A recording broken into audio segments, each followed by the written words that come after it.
నమస్తే. నేను మీ కుప్ప పద్మిని. ఇన్నాళ్ళు మీ సపోర్ట్‌ని నాకందిస్తూ, మీ ప్రేమని నాకందిస్తున్న ప్రతి ఒక్కరికి కృతజ్ఞతలు.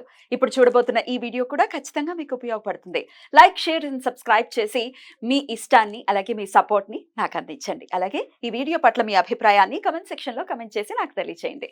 నమస్తే. నమస్తే. Welcome to our channel. నేను పద్మిని. ప్రస్తుతంతో పాటు ప్రముఖ ఆధ్యాత్మికవేత్త, వాస్తు జ్యోతిష పండితులు శేషగిరిరావు గారు ఉన్నారు. మాట్లాడదాం. సార్ నమస్కారం అండి. నమస్తే అండి. బాగున్నారండి?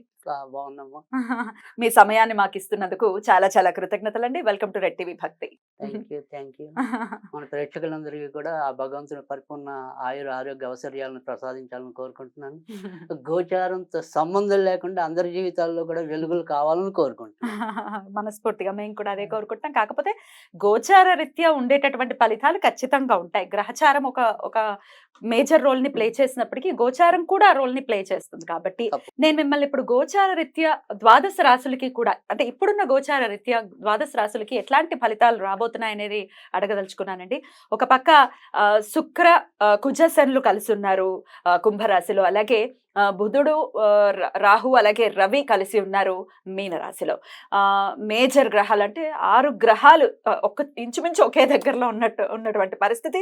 ఇట్లాంటి గోచార పరిస్థితులు ఉన్నప్పుడు ద్వాదశ రాశుల మీద ఎలాంటి ఇంపాక్ట్ ని చూపిస్తుంది ఒక్కసారి మీ ద్వారా? తప్పకుండా. అంటే ఇక్కడ మనం ఏదైతే ఇప్పుడు ఈ సంయోగం అంటాం, గ్రహాల సంయోగం అనుకోండి, అది ఒక్కొక్క బిందువులో వారు ఇంకా దగ్గరగా ఉన్నప్పుడు దాని ఫలితం అనేది ఇంకో రకంగా ఉంటుంది.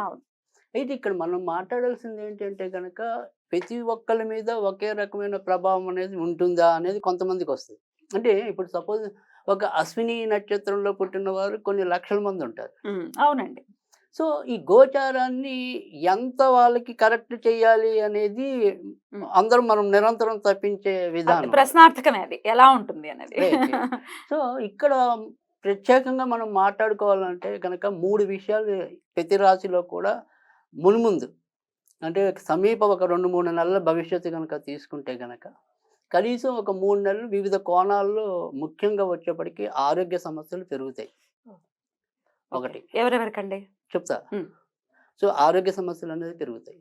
తర్వాత ఎవరైతే ఈ కొత్తగా గర్భం దాల్చి ఉంటారో, అంటే రీసెంట్ అనుకోండి, వాళ్ళకి కూడా ఒక్కోసారి గర్భస్రావ ప్రమాదాలు ఉంటాయి.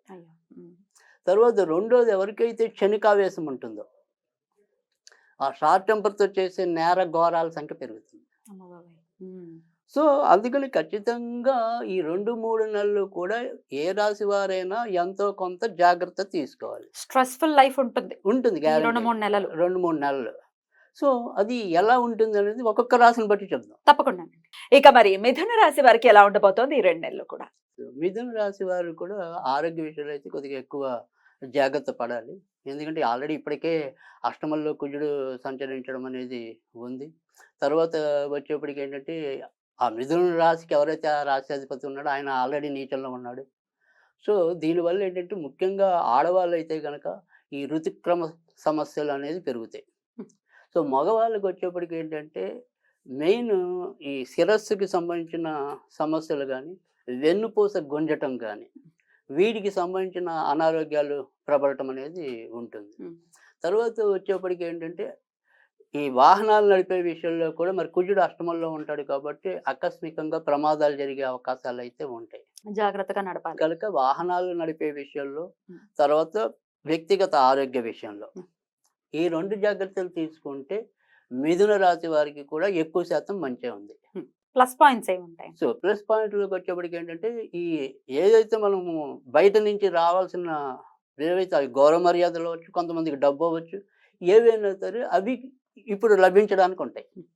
సపోజ్ మనం 1 లక్ష అప్పించాం, ఆ లక్షకి లక్ష రాకపోయినప్పటికీ కూడా ఒక 50,000 40,000 కొంత మనకి ఊరటింపు రావడం అనేది అయితే ఖచ్చితంగా ఉంటుంది. తర్వాత వచ్చేప్పటికి ఏదైతే మిథున రాశి వాళ్ళు ముఖ్యంగా ఉద్యోగ క్షేత్రంలో ఉన్న వాళ్ళు ఎవరైతే ఉన్నారో వారికి మరి లాభంలో గురుడు అనేవాడు ఉండటం అనేది ఉంది. తర్వాత ఏంటంటే సహాయకారకుడు రవి కూడా లాభంలో ఉండటం అనేది ఉంది. కనుక ఏంటంటే మన దగ్గర పనిచేసే వాళ్ళ వల్ల కూడా మన సహాయ సహకారాలు సకాలంలో పొందడానికి ఉంటుంది. లేదు మన కొలీగ్స్ ఒకళ్ళొకళ్ళు సహకరించుకుంటూ పనిచేయడం అనేది ఉంటుంది. కనుక మిథున రాశి వారికి ప్లస్ ఏంటంటే వృత్తి ఉద్యోగాల్లో ఉన్నప్పుడు ఆ గౌరవ మర్యాదలు పెరగటంతో పాటు జీత భత్యాలు కూడా పెరిగే అవకాశాలు అయితే ఉంటాయి. ఇంకా వ్యాపార రంగంలో ఉన్న వాళ్ళకైతే గనక ఎవరైతే కన్స్ట్రక్షన్ రంగంలో ఉంటారో నిర్మాణ రంగంలో వాళ్ళకి ఇంకా ఎక్కువ లాభం జరగడానికి ఉంటుంది. తర్వాత రెండోది వచ్చేప్పటికి ఎవరైతే ఇలాగా ఈ సినిమా ఫీల్డ్ అనుకోండి, లేదా మీడియా రంగం, కళారంగం వాళ్ళలో ఉన్న వాళ్ళకు కొత్త అవకాశాలు రావడానికి ఉంటుంది. తర్వాత ఎవరైతే ఈ ఫుడ్కి సంబంధించిన వ్యాపారాల్లో ఉన్నారో వాళ్ళకు కూడా లాభం జరుగుతుంది.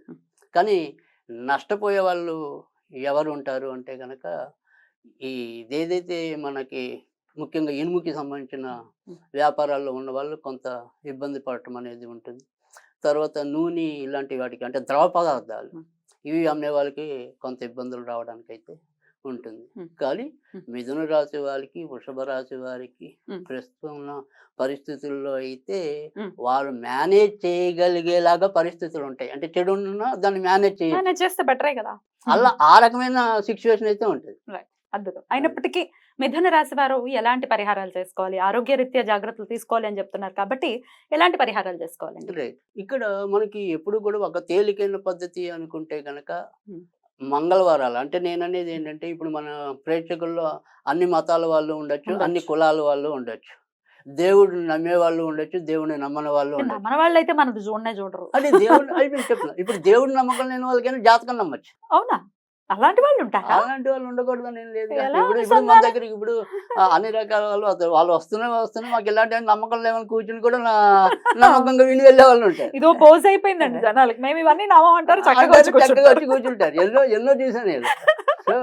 సో మన ఇప్పుడు అదేం పెద్ద కష్టంగా అంటే ఇప్పుడు దేవుడు లేడని అన్న అక్కినేని నాగేశ్వరరావు గారు లాంటి వాళ్ళు కూడా దేవుడు లేడన్నప్పటికీ కూడా మన చేసే కృషి దేవుడు అన్నాడు. సో అందుకని నా కృషి అలా ఉండాలి అనేది జాతకం చెబుతుందిగా. ఖచ్చితంగా. సో అందుకని ఎవరు నమ్ముతారు, ఎవరు నమ్మరు. సరే, నమ్మే వాళ్ళకైతే ఒక పద్ధతి, అంటే వాళ్ళు నమ్మే వాళ్ళు అంటే దేవుడిని నేను చెప్పేది. అలా దేవుడిని ఎవరైతే నమ్ముతారో వాళ్ళు ఈ 2-3 నెలలు కూడా సాధ్యమైనంత వరకు ఆంజనేయుని, సుబ్రహ్మణ్యుని ఎక్కువ పూజించమనండి. ఆంజనేయ స్వామిని, సుబ్రహ్మణ్య. సరే, ఇవేం నమ్మకాలు లేదు అన్న వాళ్ళకి కొద్దిగా ఏం లేదు, ఎర్ర కందిపప్పు అని నమ్ముతారు, మసూర్ దాల్ అంటాం మనం. అది కొద్దిగా నానబెట్టి మంగళవారాలు అప్పుడప్పుడు ఏదైనా చెట్టు లేదా మొక్క మొదల్లో జల్లటం, అంతే, ఇంకేం వద్దు. సో వాళ్ళకి ఏవైతే మరి స్ట్రగుల్స్ ఎక్కడ పడుతున్నారో అబ్స్ట్రగుల్ చాలా బ్యూటిఫుల్ గా ఎక్స్ప్లెయిన్ చేశారు. డెఫినెట్ గా ద్వాదశ రాశులకి కూడా ఈ గోచార రీత్యా వచ్చేటటువంటి ఫలితాలు ఎలా ఉంటాయి అనేది తెలియజేశారు. అలాగే రెమెడీస్ కూడా చెప్పారు, రాశి వైజ్ కూడా చెప్పారు. కాబట్టి అందరికీ కూడా ఈ 2 నెలలు చాలా బ్యూటిఫుల్ గానే వెళ్ళాలని మనస్ఫూర్తిగా వెళ్ళాలని మనకు కూడా కోరిక. తప్పకుండా మీ సమయం ఇచ్చి మాకు ప్రిడిక్షన్స్ ని తెలియజేసినందుకు చాలా చాలా కృతజ్ఞతలండి. నమస్కారం.